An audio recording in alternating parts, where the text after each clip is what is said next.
the opportunity to appear on your show. Thank you so much. Abby is on holiday. She'd have loved to say hi too. She usually joins me in these interviews. But Sam, tell us a little bit about your story and what prompted you to become a hyperpressive teacher. And yeah, spill the beans. Yeah, sure. So I got diagnosed in December 2022 with prolapses and stress incontinence, which was a huge shock and horror for me because I've always lived a very healthy life. Always done lots of exercising, healthy eating, and I've always tried to look after myself the best I can. And I was actually in my Zumba-class, and I felt something drop in my pelvic area. And I didn't think anything of it. I just thought it's just one of those things. But it was still there after about a week later. So I went to the doctors and got diagnosed with multiple prolapses. And I was told that I would have to have surgery. So I was completely in shock by this information because I couldn't quite understand what was happening. And I was told to go away and do my Kegels, which I had heard of before because I've had 2 children, and the normal advice is to carry out Kegels after you've given birth to children. So I went away and started doing my Kegels, but I realized quickly after a short while that actually they were not going to be serving me, and they were making a lot of tension in my pelvic area. So I decided then to go and get a second opinion from another gynecologist who recommended that I definitely needed surgery. So I was left in a bit of a situation where I didn't quite know what to do or how to support myself with this information. So I'm not one necessarily to put all my eggs into one basket. If someone tells me something, I like to kind of investigate if there are any other ways around it. So I started doing lots of research and investigation on the internet, did lots of reading, and this eventually led me to MoonRise. And from MoonRise, it completely changed my whole perception of myself, my healing journey, and what I could actually do to really sort myself out physically, emotionally, and mentally, because it's such an amazing holistic approach. I realized actually my healing journey would not just be about me physically, it would be about looking at all the different areas in my life which come together to make up the holistic person that I am.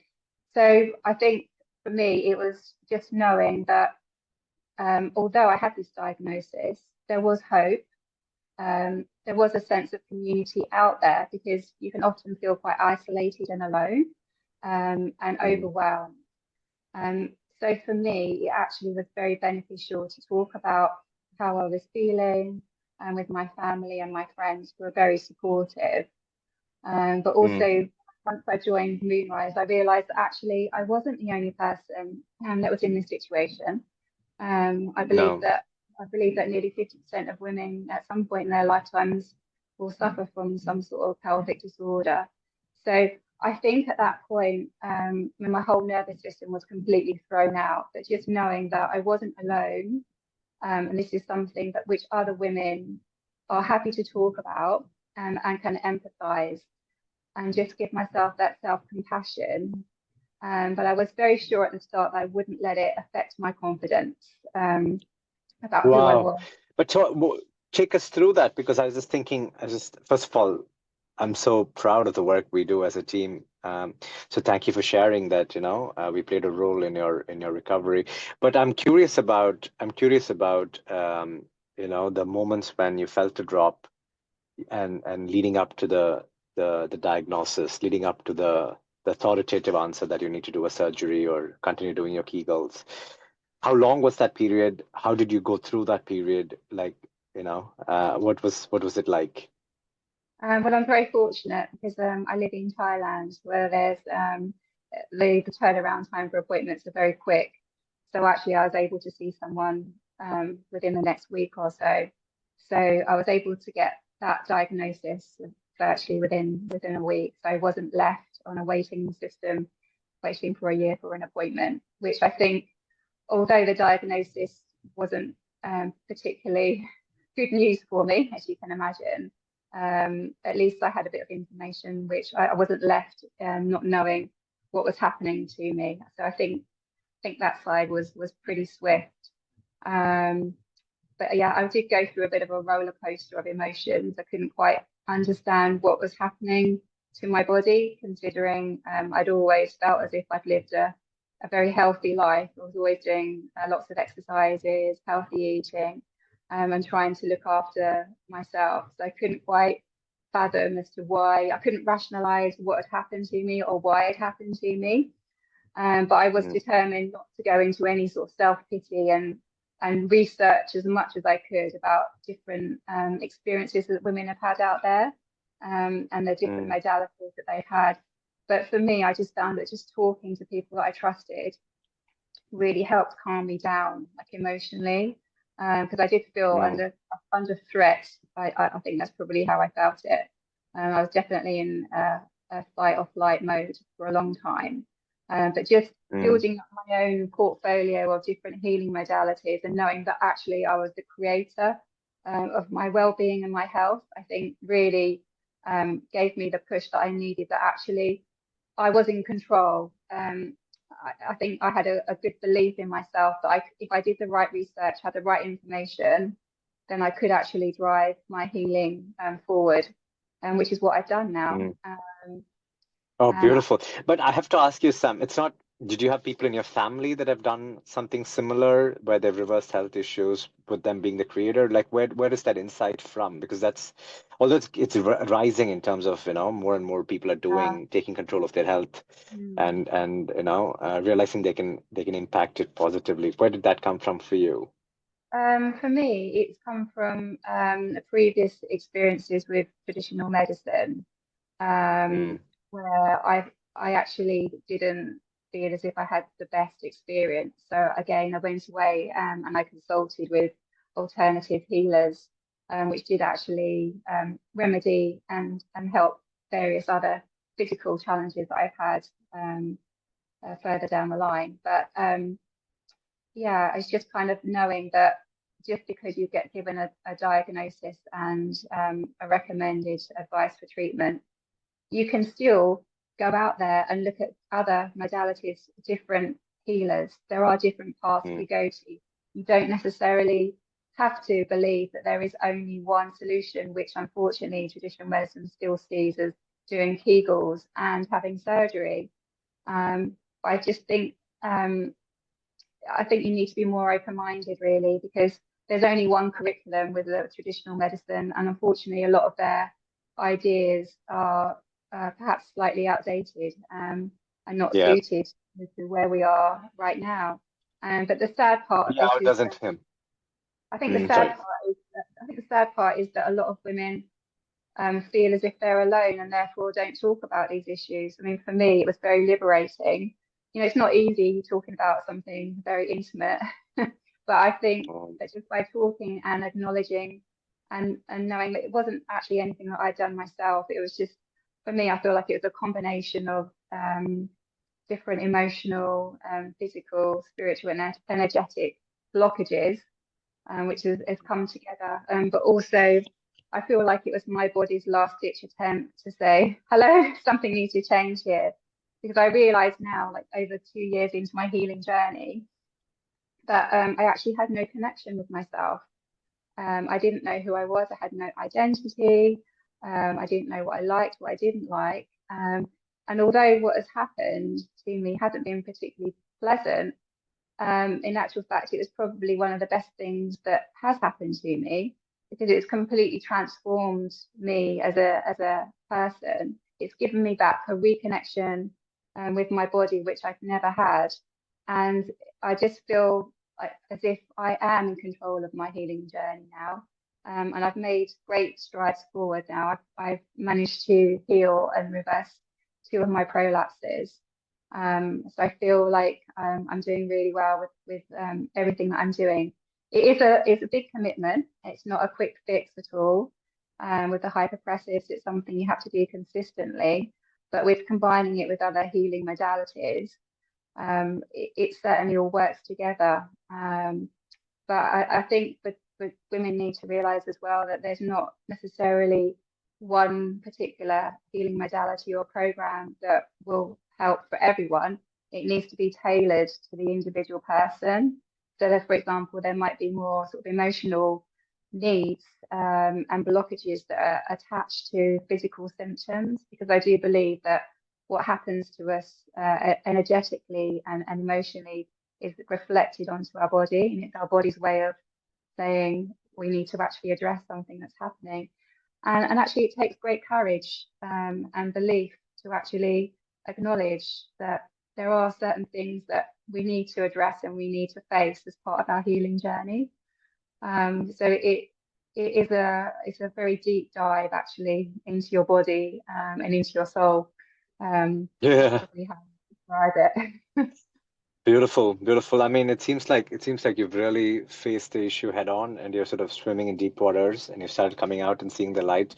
But you must have had moments where I imagine that you doubted where this was all going. You must have had moments where you were not sure if you're on the right path. You must have had setbacks. What's the toolbox you used during those days? And on hindsight, with the power of what you know today, what are some coping mechanisms and strategies? I think it's really important to acknowledge that the healing process is not always an upward trajectory. And for me, it's been a bit of a roller coaster ride. So you get moments of great highs, but then sometimes it might dip down, and there are plenty of plateaus along the way. So I think it's tied in quite a lot with an emotional experience as well as a physical experience. So at the start, when I was learning hypopressives, within literally a few weeks, I felt a huge improvement in my symptoms and my experiences. But over time, I think you have to kind of acknowledge that that's not always going to be possible. You need to be very patient and compassionate with your body, because it will heal itself when it's ready to do so. So I think there were plenty of lows, but I realized at that point that I was doing everything that I physically and emotionally could for myself. And I knew that it wasn't always possible to go with the highs all the time. There was always going to be some shaky moments, but I just held on to the fact that I was doing my hypopressives consistently. I was delving into different healing modalities, and I knew that eventually it would all integrate, and it would all power up to help my healing journey. And so I did try lots of different healing modalities. Do you want me to go through some of them, or? Sure, yeah, that's interesting. Absolutely. Yeah, okay. So first of all, when I got into MoonRise, I did actually watch every single one of Philippa's videos on YouTube, which which is very much worth doing, because she covers so much, and I think they're just invaluable to women to actually listen to Philippa's experience, and the different healing modalities that are available out there, and how you can actually do them from the comfort of your own home. And not all of them involve lots of financial investment. A lot of them you can do from what you've already got at home. So I just whizzed through some of mine. I have actually got a huge lever arch folder with all the different healing methods that I've tried. But I think for me, block therapy really helped. I was told that I had quite a few scars internally, so that started to help the process of breaking down and remediating lots of scar tissue with the fascia. So I'm an expert now on fascia. For women that are watching this that have no idea what a fascia is, what block therapy is, and what scars are, can you just break that down? Yeah, certainly. So fascia is like the key material around our body, which holds together all the bones, the muscles, the ligaments, the nerves, all the different fibers in our body. It's not normally acknowledged in traditional medicine. But the thought process is sometimes if the fascia is misaligned or if there's lots of tension, it can potentially twist and change. And this creates lots of tension and possibly could go towards prolapse symptoms and experiences that women have. So it's very important that we focus a lot of our attention and time on trying to resolve any issues in the fascia around the body, which is what Hypopressive does. With the block therapy, I use that on my tummy. So I just basically use one of my yoga blocks, and for 6 minutes every day after I've done my Hypopressives, I would just lie on my tummy with the yoga block, just on my tummy, listening to lots of relaxing music, and just to slowly try and melt away any scar tissue around the tummy area and realign and reinvigorate all the fascia around that area. So it's Do you feel definitely pain? Is that a common sensation? I didn't, but you can mediate any pain by using a rolled up towel. You don't necessarily have to go to the extreme of a yoga block. That might be too much for some women in the first instance, but that's something that you can work up to. So I included that. Legs up the wall is also a very good one. So at night time, when women might experience quite a lot of heaviness and dragging, a lot of tension, just lying down on the bed and putting your feet and your legs up the wall just for 5 minutes, either in silence or listening to something calming and releasing, can really help as well. So these are simple things that you've got. Steaming really helped for me as well, which I think Philip has got a video on, and that helps kind of melt away any scar tissue internally, but also it activates the vagus nerve, so you do get a sense of freedom and release after that takes place. So again, these are simple things that women could possibly consider doing at home. But I think like mentally, what I'll do for those listening, sorry Sam, what I'll do for those listening is to add links to everything you're talking about. So block therapy, legs up your wall is pretty straightforward. I think Philip has the video on that, and then steaming, which is also a very sort of simplistic practice you could do, to calm yourself and stimulate your vagus nerve, as Sam said. All right, please continue. So I think tapping into my nervous system regulation was a huge issue for me, because I realized for a long time, and because I had no connection with myself, that I was probably not in the best of states when it came to my nervous system. So I did lots of research on different healing methods, and I know that Philip has done a few videos on tapping and shaking and brushing.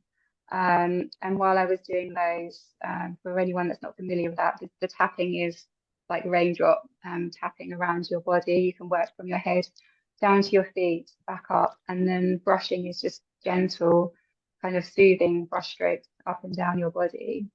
And also the shaking is very liberating as well. That I would always kind of talk to myself. I would self-talk and say, my body, I'm safe. Everything is going to be okay. I send loving messages to my body, because I feel as if the power of positive thinking and affirmations are such a key thing to this, because I don't think normally in life women who are very busy just don't have the time to be sending positive messages. And there's lots of research on how lots of positive thinking can actually help with our body's healing. It can stimulate lots cell regeneration, nerves can be soothed and healed as well. But it's just spending that time to connect to your body. You actually, after a while, you will start to feel. I couldn't feel anything when I first started this process. I had no connection because I didn't know about that, which sounds completely crazy. But now I can actually feel myself. I know what's going on with my body. So, for example, if one day I want to do hypopressives, but I'm feeling quite low energetically, then I can do hypopressives against the wall or on a chair or just lying down. I think it's so important not to be regimented and think, oh, I have to do X, Y, and Z today. You need to stop and just pause just for a few seconds and say, what does my body want today? What can I do to support it, my healing journey? And then just adapt it from there. So I think you have to be quite flexible with your mindset as well. You can't necessarily build up a big timetable with Monday, I'm going to be doing this, that, and the other. Unfortunately, with the well, not unfortunately, but you need to be mindful that the healing journey is going to be different at different points of the day and on different days as well. And on some days, you just might think, actually, I just need a day of not doing hypopressive, and that's absolutely fine, because that gives your body time to recalibrate, re-energize, ready for the next day. And it's important that you really enjoy what you're doing and are passionate about it as well. We don't want something that you're not going to be enjoying. You need to really have belief and trust in all the different modalities. Yeah, I just learned so much about all the different support mechanisms out there, things that you can do for yourself. It's a very empowering process, and relying on yourself as the creator for your wellness and healing as well is just so important. It's almost giving the power back to ourselves, with the power Wow, of the beautiful. yeah, Beautiful, Sam. I have to, sorry. No, that was beautiful. I have a bunch of follow-up questions, if you don't mind. You mentioned something that I think is very critical. Living with Philippa, she speaks a lot about it to our children, to myself, to me, and to herself, and which is about learning to listen to your body. Can you take us through what kind of signals were you looking for? And for somebody who thinks this concept is very abstract, where could they start to sort of embody listening to themselves, listening to their body? Well, as I said before, I didn't really have any connection with my body at all, and it was something that my body was craving. I realize that now in hindsight and reflection, that my body wanted me to actually listen to it. So it's not something that can happen overnight. I think that starting off just being not having too much expectations. I think this is a very gradual process to realign and reconnect with yourself if you haven't had that in the past. So if you kind of have a moment during the day, just sit down in a calm, quiet space and just think, how am I feeling? What does my body want? Does it need to go out for a walk? Does it need to have a rest? Is it hungry? Just basic things. I think our busy lives today are just such that sometimes we either ignore feelings that we need something nutritious to eat or drink. We're just on the go all the time. And I think our culture and our lifestyle kind of teaches us that actually we just ignore our body. Our body is just a tool, but actually our body is part of our holistic being. We're not just a physical body, we're also a mental, energetic, and spiritual being as well. So I just think that a lot of these healing modalities require you to be present, and that is quite challenging actually. And if you're not used to being present, but the key is to be present and to actually try and feel. So personally for me, I've done a lot of somatic movement and breath work, and through that there's a lot of focus and encouragement on feeling your body. So we're not looking to do lots of energetic movements. We're looking to do something slow but purposeful and meaningful. And I think from doing those type of things, it really helps to start the journey of self-connection. But also I've done a lot of meditations. I've written my own affirmations. Journaling is also a very key thing. If you're not one that feels comfortable with talking to other people, particularly about health issues which are very intimate, and it takes a lot of courage to talk about things that are quite intimate for your human body. If you're not that sort of person that's ready to talk about it just yet, then journaling is a fantastic way of kind of reconnecting with yourself in the written and almost like a more private form. So yeah, there are. And how did you journal? Did you journal sort of how you feel, and what is it, more sort of factual reporting, or is it more sort of an emotional outpour? It was a combination, really. It was talking about how I was feeling, how my experiences with different healing methods had gone. It's a good chance as well to know who you can trust in terms of talking to people about how you're feeling, because you're in a very vulnerable state. I think when women are on these healing journeys, particularly with this particular physical symptoms that we have with prolapses and stress incontinence, you're very vulnerable. So I think it's very important to have a sense of community and a close network of people in your inner circle who you actually feel you can talk to about these things, and they will give you encouragement and the feedback that you need actually to keep striving forward. I would imagine it would be very challenging to do this solo without that support and that sense of community, I guess, and that you're not the only one. Unfortunately, this affects a lot of women, but it is possible to take small steps on your healing journey and start to relieve symptoms like physically and mentally. Yeah. Sam, I have to ask you, so you did hypopressives on a regular basis. You added some block therapy, you did some journaling, meditations, affirmations. When you look back and look at your healing toolkit, maybe you want to add more to that box that you opened up for us, thankfully, so very kind of you to do that, because a lot of times women don't share, that success is multifaceted. You need to do a lot of different things to get to your destination. It's not a silver bullet, which is really what your point is here. And everybody has to find their own healing toolbox. So I'd love for you to complete that, whatever is left of that healing toolbox. And I'd love for you to talk about what was the routine like for you over a period of a week or a month, and how you sort of kept yourself motivated to follow that routine. Yeah, certainly. I'm currently working in a school as a teacher, so my days are very long. But I was very mindful that although it wasn't possible for me to do much before I start school, I start work at 7 in the morning, so it's a bit early. But during any 10-minute breaks, or even during, I used to do hypopressives in very unusual places. So I would, even though I would just like to say, you don't have to be dressed in a workout outfit. You don't need to be in leggings and a sports top to do hypopressives or any of these healing things. If you have 5 minutes spare, then go for it. It doesn't need to be structured into your day at all. I used to do hypopressives in meetings, sat on a chair when no one was looking. I've done them in lifts at work. Also, while I've been waiting for the kettle to boil, sat in the car at traffic lights. There are amazing opportunities for you to do hypopressives, and also quiet contemplation, meditation. And at some point, I have actually declared to people, I am doing my hypopressives, and people kind of understand. I love it. I love it. Oh, it's lovely. Yeah, I mean, you're basically hacking your healing to work for you, and you found a way to make it work for you, which is really the message here, right? Because there's no perfect way to do it. There's no right way to do it. It's your way to do it.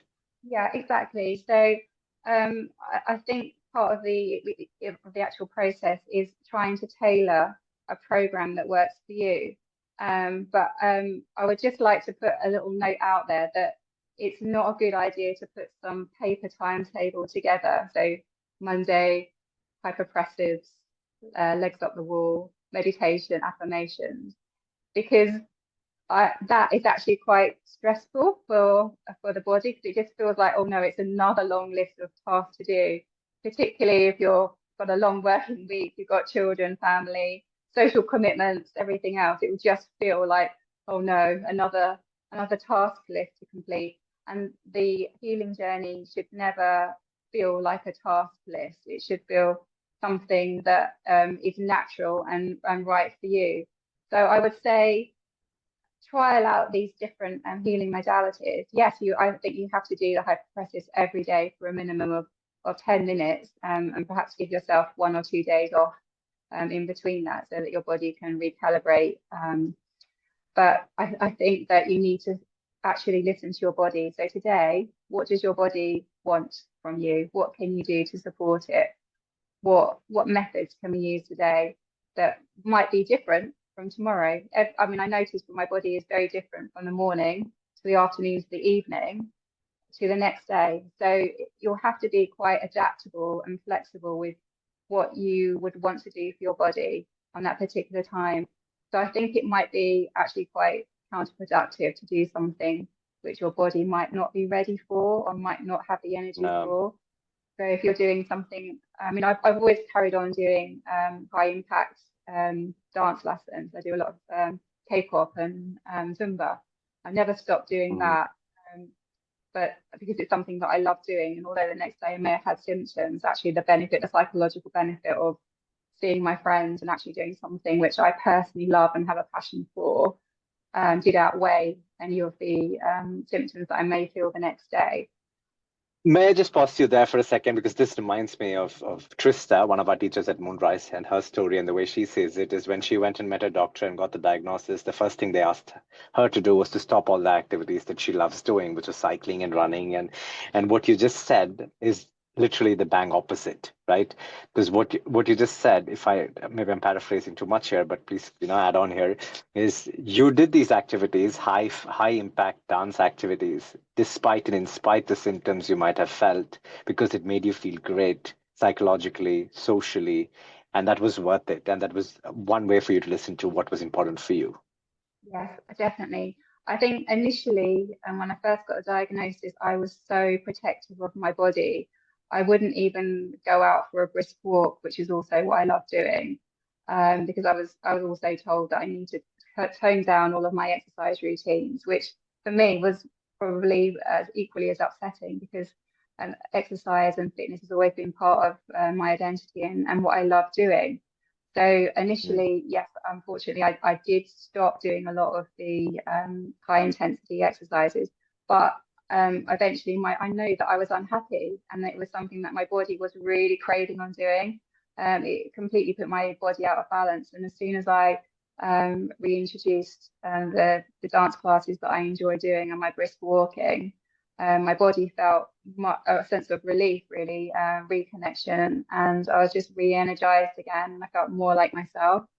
So if anyone is contemplating maybe amending or stopping doing something that they really enjoy, I'd seriously say consider that carefully, because if it's something that your body loves and craves, you should consider continuing with it. Giving it shit, yeah. So just back to the original question here, what other therapies did you add? Looking back, how do you sort of place them in terms of importance or effectiveness for you? For me, I think hypopressive has to be the most healing modality.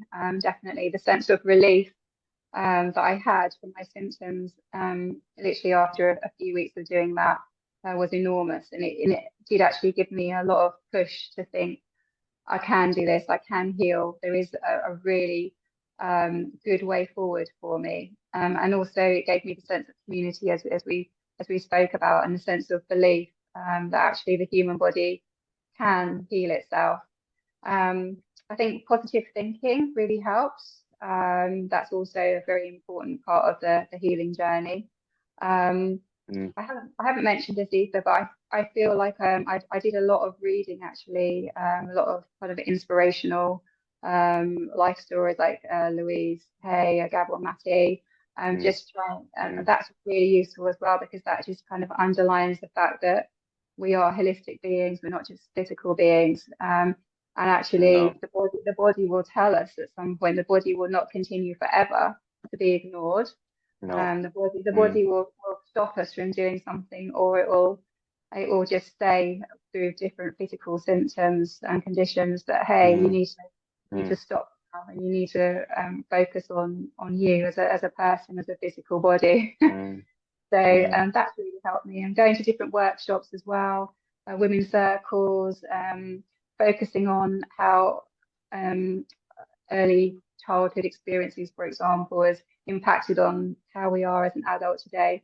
So looking at different patterns, mental patterns, physical patterns, which I feel like there's just so many strands of life which tie into healing, that it's a huge area that, I mean, I just learned so much about myself, and the power of different methods out there along the way. It's been enlightening for me, and something that I feel so passionate about, that I ended up doing my hypopressive teacher training with Abby. I just felt such a call to have a significant life change that I did all of my hypopressive teacher training levels with Abby, so that I can actually support other women that are going through different physical symptoms and conditions, to try and support their healing journey along the way as well. Yeah, and we're excited to get you involved with MoonRise as well as a teacher. And it's so inspiring that you've gone a full circle, that you've started off with the diagnosis and those tough days, to really working through holistically with a multiple range of modalities, clearly embodying that it's not a silver bullet, and now ready to give back as a teacher, which is brilliant to see. Sam, your story is inspiring. I have a couple of last questions. Tell us about the support you had from your family or your friends. How did you share what you were going through? Just walk us through sort of the support that you had around you. Yeah, sure. I was very fortunate to have a strong family network around me, and a very close circle of friends. So although initially I was fairly quiet about my diagnosis to start off with, because I was going through quite a lot. It was a shock, and it's not something that you want to share straight away, because there's a lot of confusion and you feel quite vulnerable. But eventually, when I did a lot of self-talk, and I said to myself, this is something that should not affect your confidence. So I did speak to my family about what my diagnosis had been, and my close friends as well were highly supportive of me. So they gave me the encouragement and the platform really to share how I was feeling. Did lots of video calls, WhatsApp messaging, asking how I was feeling, how I was doing. That I feel like that the social side and the community side is also very important. There are lots of social media platforms out there, also which share women's stories. So I feel like they were very helpful as well, but also like the community at MoonRise as well was just fantastic as well, in just coming together as a group of women, and then sharing what we were experiencing and supporting each other with our healing. Beautiful. Sam, thank you so much for sharing your story. Thank you for being a super healer. Thank you for deciding to invest back in women's health and share everything that you know. We're really excited to see what you're going to create. Do you have any final words, for women out there that are contemplating if they can get better, that are self-doubting if they can get better, that don't have the support that, a lot of us have or have had? What do you say to them? I would say, please give yourself self-compassion. It's so easy to feel aggrieved and angry with your body for the symptoms and the conditions that you have.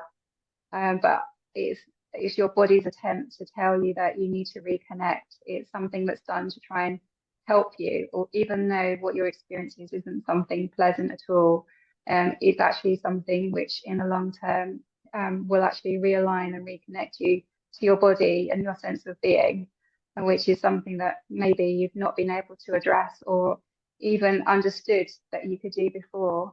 But also take the power back.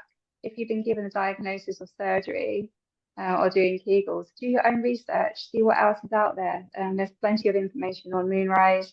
There's lots of other healing modalities, lots of reading that you could do, research. Start creating a folder of different methods and different inspiring stories that you found. There's lots of things out there on the website that for me gave me a lot of hope. But believe in that your body can actually heal. I think that's a key message as well. The body knows what to do.